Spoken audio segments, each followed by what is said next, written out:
இறைசக்தி தமிழ் அன்பு நெஞ்சங்களுக்கு வணக்கம். உணவு பற்றி ஓஷோ அவர்களுடைய கருத்து. மனிதனைப் போல எந்த மிருகமும் சாப்பிடுவதில்லை.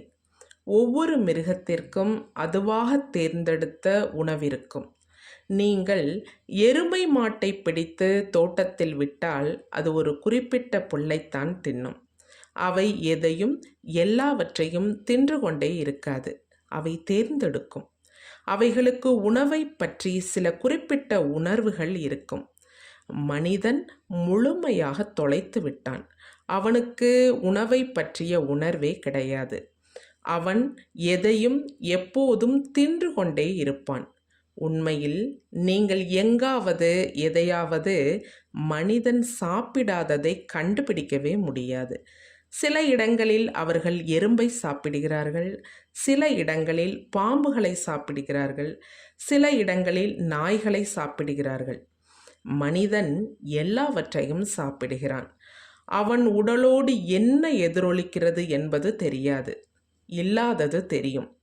அவன் முற்றிலுமாக குழம்பி போயிருக்கிறான். மனிதன் இயற்கையிலேயே ஒரு சைவமாகத்தான் இருக்க வேண்டும். காரணம், முழு உடலுமே சைவத்திற்காக உருவாக்கப்பட்டதுதான். ஒவ்வொரு விஞ்ஞானியும் ஒரு விஷயத்தை ஒப்புக்கொள்கிறார்கள். மனித உடலின் முழு அமைப்புமே அவன் அசைவமாக இருக்கக்கூடாது என்பதைத்தான் காட்டுகிறது. மனிதன் குரங்கிலிருந்து வந்தவன். குரங்குகள் சைவம், சுத்த சைவம். டார்வின் உண்மையென்றால் மனிதன் சுத்த சைவமாகத்தான் இருக்க வேண்டும். இப்போது சில மிருகங்கள் சைவமா அசைவமா என்பதை பார்க்க வழிகள் இருக்கின்றன. அது குடலை பொறுத்தது, குடலின் நீளத்தை பொறுத்தது. அசைவ மிருகங்களுக்கு சின்ன குடல் இருக்கும்.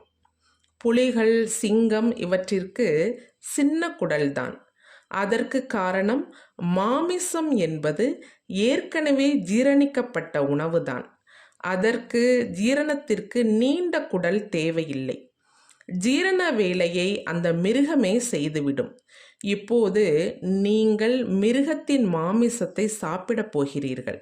அது ஏற்கனவே ஜீரணம் அடைந்தது. பெரிய குடல் தேவையில்லை. மனிதனுக்குத்தான் மிக நீளமான குடல்கள் உள்ளது. அதாவது மனிதன் சைவம். ஒரு நீண்ட ஜீரணம் தேவை. அதில் தேவையற்றது நிறைய இருக்கும். அவற்றை தூக்கி எறிய வேண்டும். மனிதன் அசைவம் இல்லை, ஆனாலும் அவன் மாமிசத்தை தின்று கொண்டே இருக்கின்றான். உடலுக்கு சுமை ஏற்றப்படுகிறது. கிழக்கில் பெரிய தியானிகள் புத்தர், மகாவீரர் அவர்கள் இந்த உண்மையை வலியுறுத்தி இருக்கிறார்கள்.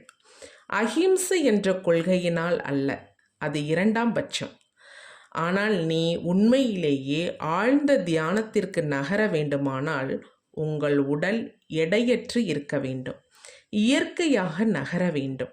உங்கள் உடலிலிருந்து பாரம் இறங்க வேண்டும்.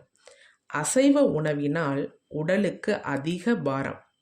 நீங்கள் மாமிசம் சாப்பிடும்போது என்னவாகிறது என்பதை கவனித்து பாருங்கள். நீங்கள் ஒரு மிருகத்தை கொல்கிறீர்கள். அந்த மிருகத்திற்கு என்னவாகிறது?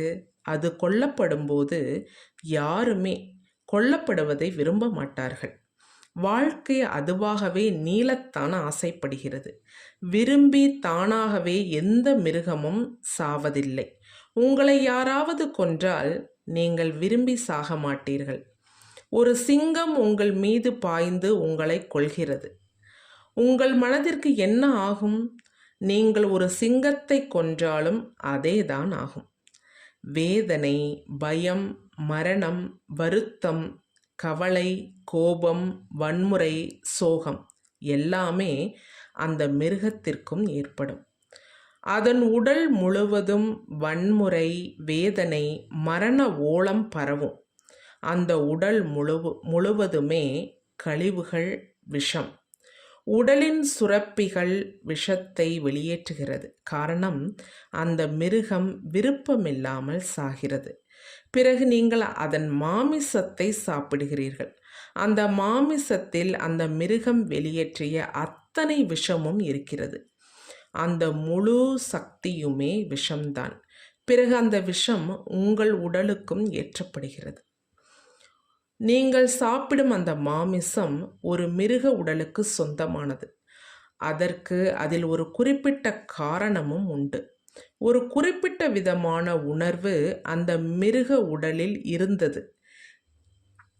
நீங்கள் அந்த மிருக உணர்விலிருந்து சற்று உயர்ந்த தளத்தில் இருக்கிறீர்கள்.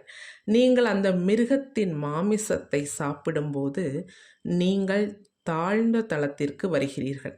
பிறகு உங்கள் உடலுக்கும் உங்கள் உணர்விற்கும் ஓர் இடைவெளி இருக்கிறது. ஒரு பதற்றம் எழுகிறது. ஒரு மனவேதனை எழுகிறது. எது இயற்கையானதோ அதைத்தான் ஒருவர் உண்ண வேண்டும்.